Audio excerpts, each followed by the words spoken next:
Hey guys, welcome to another edition of the Monday Morning Tennis Rant. Jack Draper wins the 2025 Indian Wells Masters 1000, a huge title. In a final against Holger Rune, he was simply the better player and he won the match 6-2, 6-2. There was absolutely no chance for Holger in this match, and we're going to break down the match in a minute. But first, let me talk about this matchup in particular. And it's interesting because about 2 years ago, I made a video titled The Next Big Three question mark. And on the thumbnail, there were three guys, Sinner, Alcaraz, and Holger Rune. Now, you have to put into context that Holger Rune, a couple of years ago, won the Paris Masters 1000 tournament by playing incredible tennis. The players that Holger beat in this tournament were of an insanely high caliber. In the first round of the 2022 Paris Masters 1000, Holger beat Wawrinka. Second round, Hurkacz. Round of 16, Rublev. Quarterfinals, Alcaraz, and there's an asterisk there. Alcaraz did pull out of that match. In the semifinals, Holger beat Aliassim, who was on fire that indoor season. And then in the final, he beat the GOAT, Djokovic, 7-5 in the third set. I always regarded Holger as one of the hardest hitters in the world, if not the hardest. I don't think that's the case anymore with Sinner and Fonseca, who might be even more powerful from the baseline. But on top of Holger's insane power and his exceptional athleticism, Holger also displayed a lot of variety in this game. He likes to come to the net, he likes to drop shot, and he doesn't play the classic power game. To some extent, his game is somewhat similar to Alcaraz. Now, of course, Alcaraz is better at this type of game than Holger. And after Holger winning this tournament, his results have been up and down. He did play well, especially during the clay court season, but his ranking took a dip and he found himself outside the top 10. And he was being criticized by former great players for not having a clear game plan. And as spectators or coaches, we have to be fair because in the case of Holger Rune, when he plays his style of high risk and variety, when he does a lot of different things on the tennis court and he's doing well, we applaud it. Holger is playing amazing. But then when he plays that same game style and he loses, people are very quick to criticize. So playing in this somewhat unorthodox way is, in my opinion, the way Holger likes to approach the game. But it gets more complicated than that because even if a player plays their natural style, let's say the specific player likes to play aggressively and blast the ball, there's still a right way and a wrong way to go about playing that specific style. And the number one thing that I've been observing from Holger Rune when he's playing poorly is that he has poor shot selection. So I mentioned that he plays somewhat similar to Alcaraz. Of course, not as good as Alcaraz when he's utilizing variety in his game, drop shots and so on. He often attempts drop shots that are low percentage when the opponent is not in a disadvantageous position or when Holger Rune himself is not in an advantageous position. And of course, when you attempt drop shots that way, you're going to lose the point very often. When you watch Alcaraz's drop shots, the vast majority of them are offensive shots where he's dictating play. The other player is in compromised situations on the baseline. Carlos Alcaraz is inside the court and he wins the point very often when he attempts a drop shot. That's not necessarily the case for Holger Rune. But on top of that, Holger Rune, when he is in a mood to blast the ball and play very aggressively, often displays very poor shot selection. So he will blast the ball from very disadvantageous positions in the court. So there's no problem of playing aggressive tennis. But when you are way off the court and you didn't make it there in time and you attempt to blast a ball it's of course going to result in an unforced error very often. The same goes for being pushed back behind the baseline and going for a hard shot. And some of these issues that Holger has experienced over the past 2 years, when he's playing poorly, I will say, was evident in the final against Draper, because Holger played a poor match. He was making a tremendous amount of errors, and at no point did he have a window to get into this match. He was actually very lucky to not lose this first set to Draper 6-0, because Draper broke him twice, went up 3-love, playing incredible tennis, held serve, went up 4-love, and Rune was serving down love 4, and Draper had break point. So this first set could have easily gone 6-0 for Draper. In the second set, you would think that Rune would turn up the heat, but in the very first game, when Rune was serving in the second set, he played a horrendous game that displays some of these issues that I'm talking about. In this service game, Rune played a very defensive rally, which he sometimes tends to do.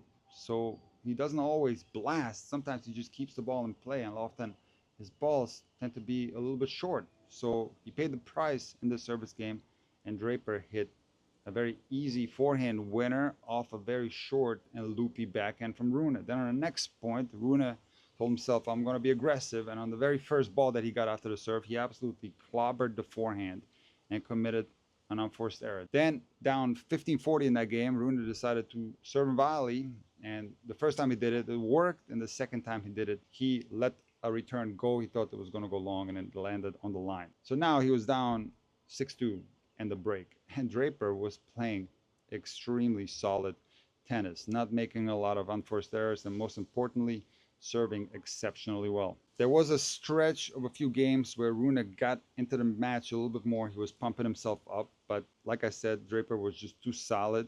He held serve, ended up breaking Rune again for a double break, and comfortably won this match 6-2, 6-2. So Holger Rune is obviously an incredibly talented player.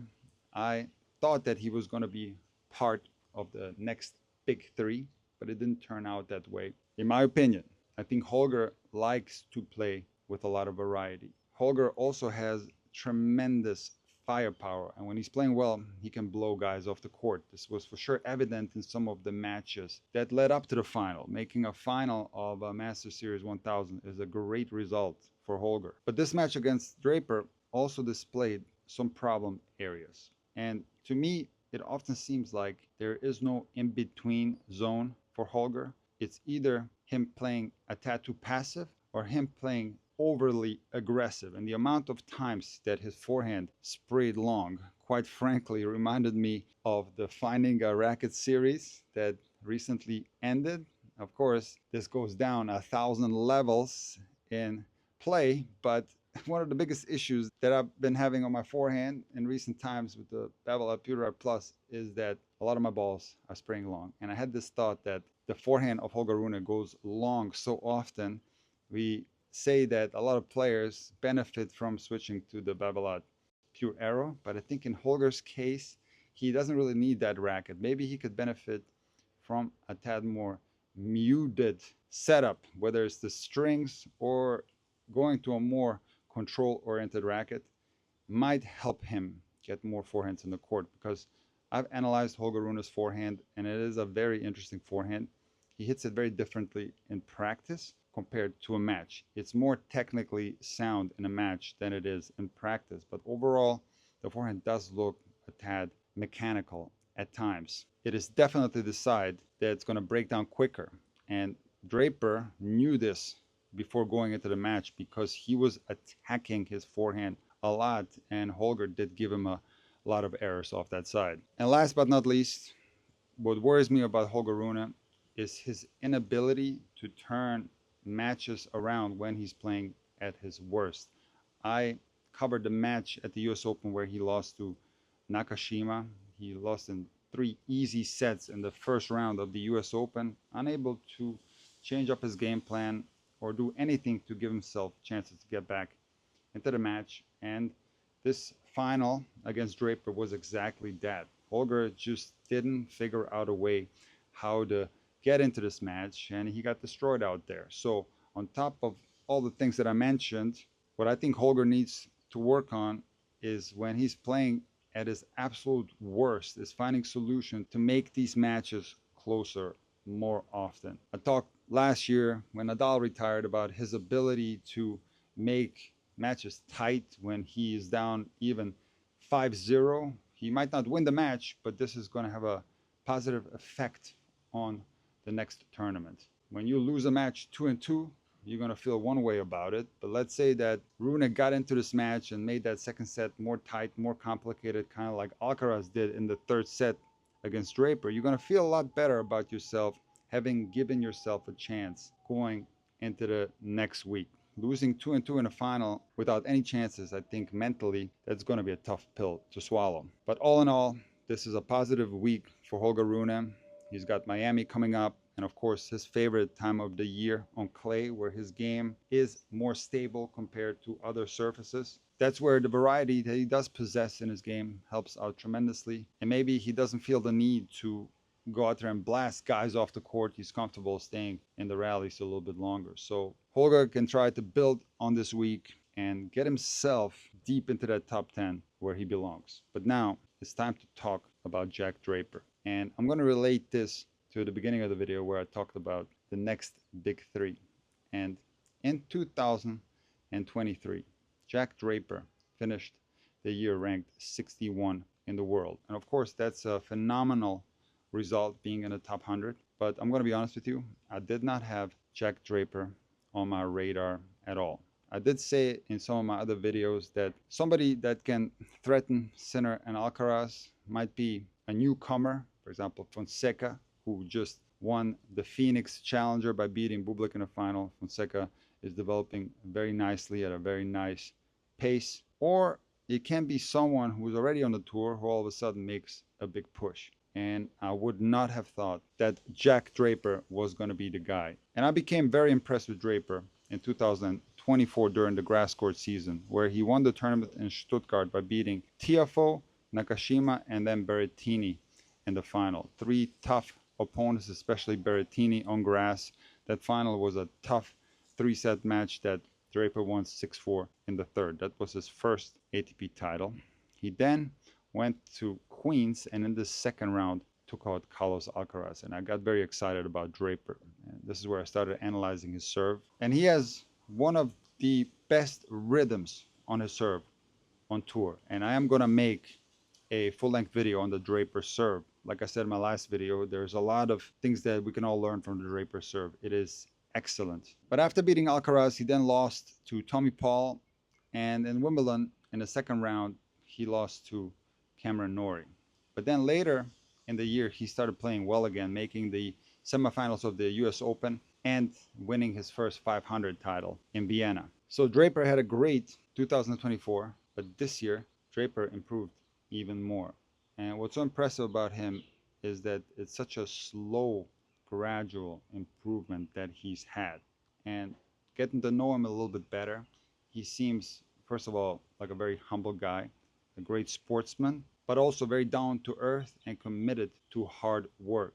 What appears to me is that he's not letting this win get to his head. He didn't even celebrate it that much after the match point. These are signs to me that we can expect great things from Jack Draper in the future. And I know I talked about Fils having a chance at the French Open, possibly. How about Draper in Wimbledon this year? That's going to be very exciting, especially with that lefty serve. But let's talk a little bit more about the Draper game and why it's so dangerous. Like I said in the last video when he beat Alcaraz, the fact that he's lefty is a huge advantage. He has a great slice serve. But in the match against Rune, he didn't slice that much. He was targeting the Rune forehand, which was producing a lot of errors. So he not only has the ability to slice the serve out wide, and when he does that, of course, players are going to try to protect that side a little bit, but he can also throw down the hammer on that ad side and go flat right through the tee. And it's not always flat. He sometimes does that even with slice down the tee. And that reminds me very much of Goran Ivanišević, who used to slice down the tee as well on the ad side as a lefty. So he hits the spots really well on the serve, and there wasn't a hint of a chance for Rune to get a break. But Draper's movement is also exceptional. When I covered the Andy Roddick interview with Rafa, I talked about the fact that Rafa is one of the best players of all time in regards to having the ability to slide into both sides, whether it's his right leg on the backhand or his left leg on the forehand. Draper has this same ability. He's able to play phenomenal defense on both the forehand and the backhand, and he slides exceptionally well, even on hard court. Now, when you look at Draper's baseline game, it appears that the forehand is a strong side. He does run around his backhand a lot, and he produces a lot of forehand winners. But throughout Draper's junior career and even early in his pro career, it was the forehand that was the problem side. And Draper said that he can hit his backhand with his eyes closed, and the forehand is the shot that required more work. So Draper has one of the most consistent and one of the best backhands on tour, and he was for sure punishing Holger today, hitting that backhand cross court to Holger's forehand. One thing that's interesting about Draper is the fact that he's naturally right-handed. So he writes with his right hand, he plays football, soccer with his right foot, and he even throws with his right hand. And Draper said that he doesn't really know how to throw with his left hand. Now, throwing and serving is something that I've covered in the past. I made a video titled "The Serve is Not a Throwing Motion." I'll follow that up with a video titled "The Serve is Definitely Not a Throwing Motion." And I have a third video planned, possibly coming out this year, titled "The Serve is Most Definitely Not a Throwing Motion." And that's just a little anecdotal evidence, the fact that Draper doesn't throw as well with his left side as he does with his right side, and he still has one of the best serves with his left hand on planet Earth. So yes, the serve is very similar to the throwing motion, but fact is that if you serve like you throw, you're going to have a lot of problems. But we're going to get into that this year in a video dedicated to the subject. So as I said, Draper's mindset seems to be sharply focused on development. I'm looking forward to seeing Draper on grass, especially at those tournaments in Queens and Wimbledon. All right, now let's talk about the women's tournament. And the WTA is looking so exciting right now because we have the next superstar on the scene. Mirra Andreeva, 17 years old, wins back-to-back WTA Masters 1000. And she did this by beating unbelievable players. In Dubai, she took out Swiatek in the quarters, Rybakina in the semis, Tauson, who's another very talented young player from Denmark. That's when Mirra won her first WTA 1000. And the next one, she backed it up by again beating Rybakina, Tauson, and Swiatek. She didn't stop there. She also beat Sabalenka in the final. I was very impressed that Mirra was able to overcome Iga in the semis because Iga plays exceptionally well in Indian Wells, and she's been blazing through the draw to make it to the semifinals. And I really didn't think that Mirra was going to win this match, but she did. She beat Iga in a very tough three-setter. In the final, I did not think that Mirra was going to beat Sabalenka. I'm going to be honest. Why? Because this year on hardcourt in Brisbane, Sabalenka took out Andreeva 3-2, and then at the Australian Open, Sabalenka took out Andreeva 1-2. Now, of course, Andreeva had beaten Sabalenka at the French Open last year, where she made the semifinals. So the fact that she was able to overcome Iga on a surface that possibly suits Iga more than any other player in the world, and the fact that she beat Sabalenka in the final of Indian Wells is incredibly impressive. To me, I'm drawing the comparison to Fonseca, and it's very difficult to compare levels between the ATP and the WTA. And of course, Andreeva is far more accomplished than Fonseca. So hear me out. I'm not drawing the comparison in level. But what I've said about Fonseca this year is the fact that he has the best combination of forehand and backhand quality that I've seen outside of Sinner. And Djokovic, I'm basing this on the technique itself. And when it comes to Andreeva, she also has the best combination between forehand and backhand quality that I've seen in a very long time. I'm going to go out and say that right now, I think Andreeva has the best two-handed backhand in the world. Previously, I believe that it was Coco who had the best two-hander in the world, but I do think that Andreeva's is cleaner, is better, and it produces a tad less errors compared to Coco's backhand. Andreeva's forehand is also very solid. I analyzed the forehand in a short form video, and I illustrated the fact that Andreeva has a fixed position of the wrist in the take back. And I had recently made a video with my student Ethan where I was trying to get his wrist under control because he was having some problems around the contact. So technically speaking, the Andreeva forehand is exceptional. And it's not only that. On top of the great combo between the forehand and the backhand, Andreeva also has one of the best serves on tour already. She knows how to kick the second serve, which is not something that you always see on the WTA tour. Her first serve is very precise, and she can also hit it very hard in the upper 120 miles per hour range. But the qualities of Mirra don't stop there. She's also able to play exceptional defense. Her forehand squash shot is incredible. She keeps that ball so low when she plays defense on her forehand side. She also seems to have good feel. She, of course, moves exceptionally well, but there's something else. And it's something that's more difficult to describe. And that's her poise on the court. She somewhat reminds me of Martina Hingis. She appears to be very calm, and her mental game appears to be very sharp. I don't see a lot of evidence that there's panic in her game. So the future is absolutely bright for Mira Andreeva. People all over the world are excited about her. I'm reading a lot of positive comments. This is a blessing for the WTA Tour because we already have so many great players at the top, and now Mirra is in the mix, and it's going to be so exciting to see what will happen in Miami and the following tournaments.